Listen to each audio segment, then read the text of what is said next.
Hi friends.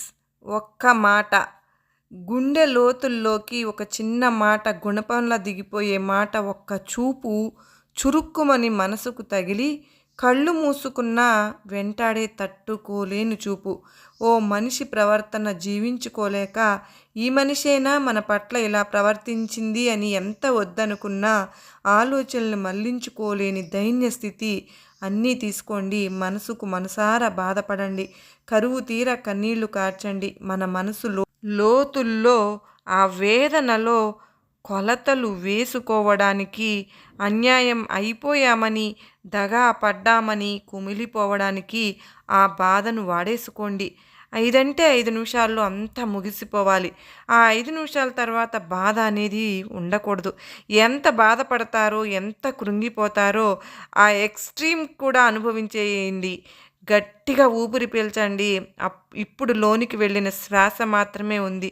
ఆ ఒక్క శ్వాస తోడుంటే ఆఫ్టర్ ఆల్ మిగతావన్నీ ఒక లెక్క.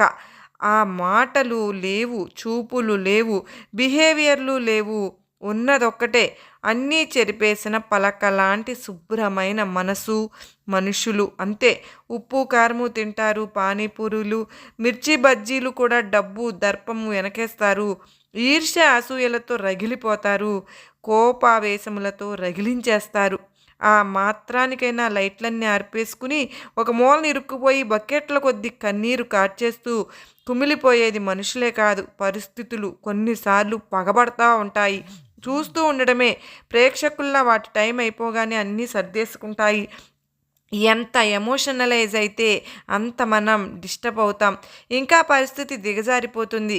మిత్రమా, ఆశావహ దృక్పథం అంటే అన్నీ బాగున్నప్పుడు కాలరం ఎగరేసుకుని కాదు, ఏది బాగోలేనప్పుడు కూడా మనసుకు ఆ బాధను తీసుకోకుండా నిశ్శబ్దంగా నిశ్చలంగా ఉండిపోవడం. ఏ చూపు ముళ్ళులా గుచ్చుకున్నా అది గాయంలాగా మారేలోపు ఆ ముళ్ళు పీకేయకపోతే ప్రతి చూపు ముళ్ళుగానే మారుతుంది. తట్టుకోలేని గాయాలు నిన్ను జీవితాంతం దేనికి ఎంతవరకు తీసుకోవాలో అంతవరకే తీసుకోవాలి కానీ తీసుకుంటే ఈ జీవితానికి మిత్రమా, చివరిగా ఒక్క అక్షర సత్యాన్ని చెప్పనా? ఈ జీవితంలో ఏది కూడా శాశ్వతం కాదు. ప్రశాంతంగా ఉండు. ఏమంటావు? నిజమే కదా? ఓకే. మరి ప్రశాంతంగా ఉంటావు కదూ? బాగా గుర్తుపెట్టుకో.